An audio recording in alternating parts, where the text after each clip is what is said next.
اللہ.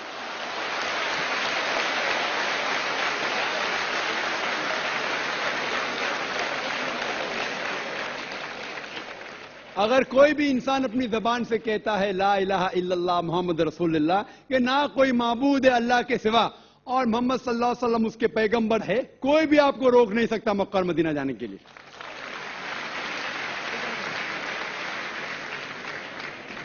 میں doctor Arjun Das saint John's college میں commerce کا پروفیسر ہوں. آپ نے کہا کہ اسلام کو سمجھنے کے لیے اسلامی گرنتھوں کو پڑھیے, مسلمان کو مت دیکھیے. ہم آپ جیسے نیک انسان کو کیسے نہ دیکھیں, کیسے نہ سنیں اور آپ کی کئی باتوں پر کیسے نہ چلیں. اسلام کو سمجھنا ہے تو مسلمان کو بھی دیکھنا پڑے گا, اچھے کو بھی تو خراب کو بھی.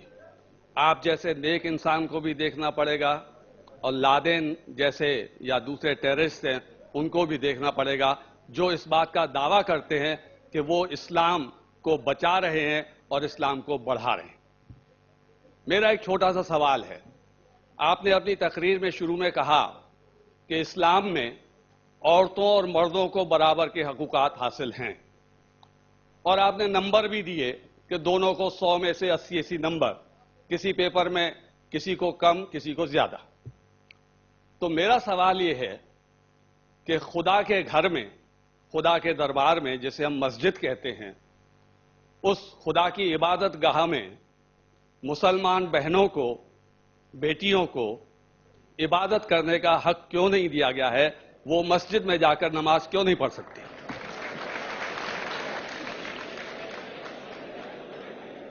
بھائی صاحب نے بہت اچھا سوال کیا. سوال کے پہلے یہ کہا کہ ہم کیسے مسلمانوں کو نہیں دیکھے اور میری تعریف کی. ساری تعریف اللہ سبحانہ تعالیٰ کی, لیکن میں یہ کہنا چاہتا ہوں کہ اگر آپ کو مرسیڈیز کار دیکھنا ہے کتنا اچھا ہے تو ایسے ڈرائیور کو مرسیڈیز کار چلانے کے لیے دو جو ایک ماہر ڈرائیور ہے. تو اگر آپ کو اسلام جاننے کے لیے کوئی شخص کو دیکھنا ہے تو سب سے بہترین شخص ہے محمد صلی اللہ علیہ وسلم.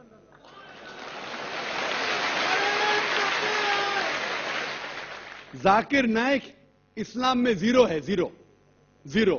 اسی لیے میں تقریر میں ہمیشہ کہتا ہوں قرآن مجید کا حوالہ سورہ حجرات سورہ 49 آیت نمبر 13. تو آپ جا کے باہر بولو اللہ تعالیٰ فرماتے سورہ حجرات آیت نمبر 13. آپ باہر جا کے بولیں گے ذاکر فرماتے, ذاکر کی ویلیو اسلام میں زیرو ہے. ویلیو ہے اللہ اور اللہ کے رسول کی. لیکن آپ اگر میرے تقریر سے متاثر ہوئے تو ہمیشہ میں لوگ کو کہتا ہوں اگر آپ میرے تقریر سے متاثر ہوتے ہیں تو میرے تقریر کو ہو بہو ذاکر کو ہٹا کے تقریر کو ہو بہو کسی سے کہیں گے تو الحمدللہ ثم الحمدللہ. لیکن اگر کہیں گے ذاکر کہتا ہے کہ خواتین کا مقام مرد کے مقام سے برابر ہے تو زیرو ہے. یہ قرآن کہتا ہے سورہ بقرہ میں سورہ نمبر 2 آیت نمبر 228 میں. اگر حوالہ دیں گے تو اس کا وزن ہے. اسی لیے جو میں کہتا ہوں ابھی تک کہ صحیح ہے, کوئی بھی مذہب کو دیکھنے کے لیے مذہب کے ماننے والے سے بدلے مذہب کی کتاب پڑھو. اور اگر کسی کو دیکھنا ہے مذہب کے لوگ کو دیکھنا ہے تو جو سب سے ماہر ہے اس کو دیکھیے. تو اگر آپ کوئی مسلمان کی زندگی کو دیکھ کے عمل کرنا ہے تو سب سے بہترین ایگزامپل مثال ہے محمد صلی اللہ علیہ وسلم. آپ کا سوال جو ہے کہ اگر خواتین اور مرد کے حقوق ایک ہے, ان کا معیار ایک ہے, تو اسلام کیوں خواتین کو مسجد میں آنے سے روکتا ہے؟ بہت اچھا سوال ہے. آپ قرآن مجید پڑھیں گے, قرآن مجید میں کہیں بھی نہیں لکھا ہے کہ خواتین مسجد میں نہیں جا سکتے. ایک بھی صحیح حدیث نہیں ہے جس میں یہ ذکر ہے کہ خواتین مسجد میں نہیں جا سکتے, بلکہ کئی حدیث ہے. آپ اگر صحیح بخاری پڑھیں گے جلد نمبر 1 جو آخری حدیث ہے 832 کی حدیث, اس میں محمد صلی اللہ علیہ وسلم فرماتے ہیں کہ do not prevent the female servants of Allah from entering the mosque. آپ خواتین جو مومنہ ہیں, اللہ سبحانہ و تعالیٰ کی بندیاں جو مومنہ ہیں, اسے مسجد میں جانے سے مت روکیے. کئی حدیث ہے جس میں لکھا ہوا ہے کہ مومن عورتوں کو مسجد میں جانے سے مت روکیے، لیکن کیونکہ خواتین کی ذمہ داریاں ہیں گھر میں بھی، انہیں مسجد میں جانا فرض نہیں ہے، کمپلسری نہیں ہے۔ مسلمان مرد کو جماعت میں پڑھیں گے تو 25 گنا 27 گنا زیادہ ثواب ہے، یہ صحیح بخاری کی حدیث ہے محمد صلی اللہ علیہ وسلم کی، اور مسجد میں پڑھنا جماعت میں اور بہتر ہے۔ لیکن خواتین کیونکہ ان کی ذمہ داریاں ہیں، گھر میں ذمہ داریاں ہیں، بچے کو دیکھنا ہوتا ہے، کھانا پکانا ہوتا ہے، تو ان کو مسجد میں جانا فرض نہیں ہے، لیکن اگر وہ جانا چاہتے ہیں تو انہیں کوئی بھی روک نہیں سکتا۔ یہ افسوس کی بات ہے کہ اکثر ہندوستان کے مسجد میں خواتین کے لیے جگہ ہی نہیں ہے، تو غلطی ہے ہندوستان کے مسلمانوں میں، اسلام میں نہیں۔ آپ سعودی عربیہ جائیے، امریکہ جائیے، انگلینڈ جائیے، الحمدللہ میں کئی ممالک جا چکا ہوں، وہاں خواتین کے لیے علیحدہ انتظام ہے، لیکن جب خواتین کو مسجد میں آنے کی اجازت ہے، اسلام اس کے لیے کچھ گائیڈ لائنز بھی پیش کرتا ہے۔ خواتین کے لیے ایکول بٹ سیپریٹ فیسلٹیز، مطلب وہی فیسلٹی لیکن علیحدہ، ساتھ میں گل ملنے کی ممانعت ہے، کیونکہ جیسے میں نے کہا میرے تقریر میں، ہم جب نماز پڑھتے تو کاندھے سے کاندھا ملانا چاہیے۔ اگر ایک مرد خواتین کے کاندھے سے کاندھا ملائے گا، وہ اللہ سے زیادہ خواتین کو توجہ دے گا۔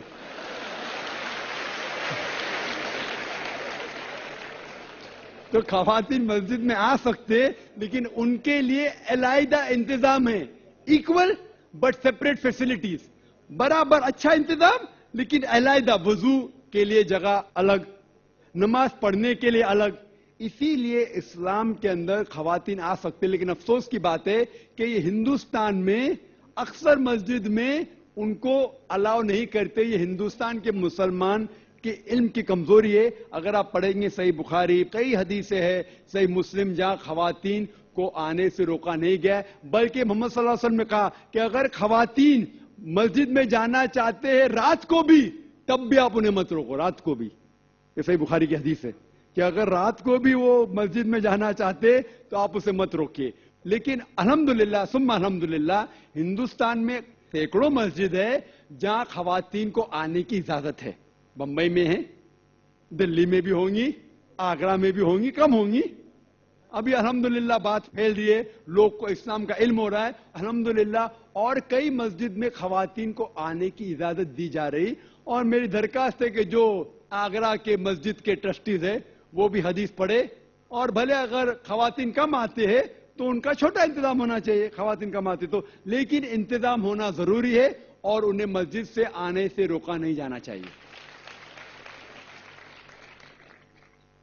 آپ نے یہ کہا کہ پیڑ پودوں کو یدی ہم کھاتے ہیں تو کچھ سنائی دینے کی آپ نے بات کہی تھی، لیکن ہم ایسا تو کر ہی سکتے ہیں جن بچوں کی ہمیں چیخ یا کسی بھی چیخ سنائی دے رہی ہے اس کو رونے سے روک سکتے ہیں۔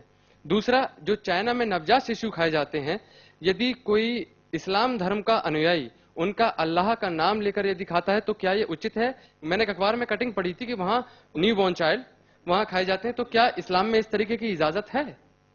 بھائی صاحب نے سوال کیا کہ کیونکہ بچوں کی جو چیخ سنائی دیتی، تم چپ کر لیتے، سنائی نہیں دی تو کیا کریں گے؟ اور انہوں نے سوال پوچھا کہ چائنا میں بچوں کا گوشت کھایا جاتا ہے، وہ بالکل حرام ہے۔ جیسا میں نے کہا، صرف ان جانور جن کی اجازت ہے وہ جانور کا گوشت آپ کھا سکتے، انسان کا گوشت کھانا تو بالکل حرامی ہے۔ کس کا بھی نام لو، کس کا بھی نام لو، اللہ کا نام لے کے سور بھی کھانا حرام ہے۔ جو جانور کی اجازت ہے وہی جانور کھا سکتے ہیں، اور کوئی بھی جانور نے، بھلے آپ اللہ کا نام لو یا نہ لو، اللہ نے جب اجازت دی نہیں تو نام لے کے کیا فائدہ؟ اور آپ کا جو پہلا سوال تھا کہ بچوں کی چیخ سنائی دیتی تو چپ کرتے ہیں، نہیں سنائی دی تو کیا کریں گے؟ اگر بچہ گونگا ہے تو کیا کریں گے؟ آپ اس کو دودھ نہیں دیں گے؟ گونگے بچے کو کیا کریں گے؟ آپ اور اس کو توجہ دیں گے کہ اس کی چیخ سنائی نہیں دیتی تو اسی لیے میں اور توجہ دوں گا کہ دودھ ٹائم پہ ملے۔ وہ جس کو چیخ سنائی دیتے دودھ نہیں ملا تو روئے گا، تو مجھے معلوم پڑے گا۔ تو ماں گونگے بچوں کی اور توجہ کریں گے، اسی لیے آپ کو پیڑ پودے کی توجہ اور دینا چاہیے، کیونکہ